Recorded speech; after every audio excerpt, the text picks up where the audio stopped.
ओम नमः शिवाय। जय श्री कृष्णा। राधे राधे। आप सभी प्रभु श्री कृष्ण की कृपा से सदा स्वस्थ और मस्त रहें। आइए आज सुनेंगे कार्तिक महात्म्य का 26वां अध्याय, कांचीपुर के राजा चोल और विष्णुदास की कथा।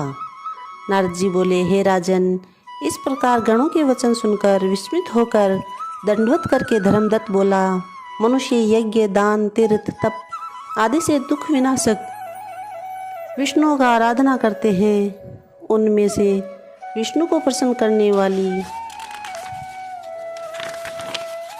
और समीपता देने वाला ऐसा कोई पूजन है जिसे करने से सब ज्ञानादि यज्ञादिक सफल हो जाए।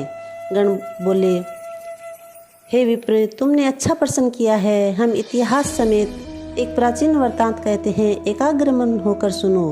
कांचीपुर में एक चोल नाम का चक्रवर्ती राजा था। उसके ही नाम से चोल देश प्रसिद्ध हुआ। उस राजा के राज्य में कोई आदमी दरिद्री, दुखी, पाप बुद्धि और रोगी नहीं था। अनेकों यज्ञ करने वाले यशस्वी उस चोल के श्रवण यज्ञ स्तंभ से ताम्रपर्णी नदी के दोनों किनारे चित्ररथ अर्थात कुबेर के वन की तरह शोभित हुए। एक समय वह राजा अनंत शयन नाम के स्थान को गया, जहाँ की योग माया के साथ विश्वपति भगवान विष्णु शेष शैया पर शयन करते हैं। वहाँ उसने लक्ष्मीपति भगवान विष्णु का मोती आदि रत्नमणि और सुंदर सुवर्ण के फूलों से पूजन किया। पश्चात पृथ्वी में दंडोत प्रणाम करके वहीं बैठ गया। तत्पश्चात हाथ में तुलसी और जल लिए हुए कांचीपुर में रहने वाले एक विष्णुदास नामक के ब्राह्मण को वहां आकर ब्रह्म सूक्त, सहस्त्र शीर्षा आदि मंत्रों से भगवान को स्नान कराते हुए तुलसी मंजरी, तुलसी पत्र से विधि पूर्वक पूजन करते देखा। भगवान के ऊपर ब्राह्मण ने तुलसी दल चढ़ाने से राजा की पूजा के वे रत्न ढक गए।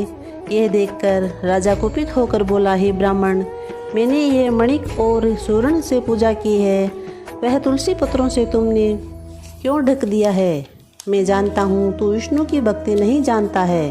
तू ढोंगी है जो तूने मेरी अत्यंत शोभायुक्त पूजा को ढक दी है। तब वह ब्राह्मण राजा के गौरव को तुच्छ समझकर बोला, हे राजन, तू भक्ति नहीं जानता, तुझे राज्य लक्ष्मी का घमंड है।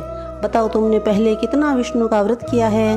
गण बोले, ब्राह्मण का वचन सुनकर और हंसकर राजा गर्व सहित कहने लगा कि जो तू भक्ति का गर्व करता है तो बता, तुझ दरिद्र की भक्ति कितनी है? विष्णु भगवान को प्रसन्न करने वाले यज्ञ, दान आदि तूने नहीं किए हैं, न ही पहले तेने कोई मंदिर ही बनवाया है। यदि तुझे भक्ति का ऐसा घमंड है तो तू अब सब उपस्थित ब्राह्मण आप लोग देखते रहो कि विष्णु भगवान साक्षात दर्शन मुझको दे या इसको, तब हम दोनों की भक्ति मालूम हो जाएगी। यह कहकर राजा तो अपने राजमहल को चला गया और मुद्गल ऋषि को आश्चर्य बनाकर विष्णु यज्ञ आरंभ कर दिया। उस यज्ञ में बहुत से ऋषियों को बुलाया और बहुत सा अन्न तथा दक्षिणा दी। ऐसा यज्ञ सबसे पहले गया नामक क्षेत्र में किया था। उस समय विष्णुदास भी वहीं देव मंदिर में रहा और विष्णु को प्रसन्न करने के लिए अनेक नियम करने लगा। माघ और कार्तिक का व्रत किया, तुलसी का वन लगाया और उसे सिंचा तथा द्वादशाक्षर मंत्र का यथाविधि जाप करने लगा। षोडशोपचार और नृत्य गीतादि मंगलों से नित्य विष्णु की यथाविधि पूजा करने लगा। वह चलते फिरते, भोजन तथा शयन करते समय सदा विष्णु का स्मरण करता रहा और समदृष्टि होकर सब में विष्णु को ही देखता था। विष्णु की प्रसन्नता के लिए माघ और कार्तिक के विशेष नियम पालन करने लगा तथा उद्यापन भी किए। इस प्रकार सब इंद्रियों को वश में करके भगवान का आराधना करते हुए राजा चोल और विष्णुदास ब्राह्मण को बहुत समय व्यतीत हो गया। बोली श्री कृष्णचंद्र भगवान की जय। जय श्री कृष्णा। राधे राधे। 26वां अध्याय समाप्त।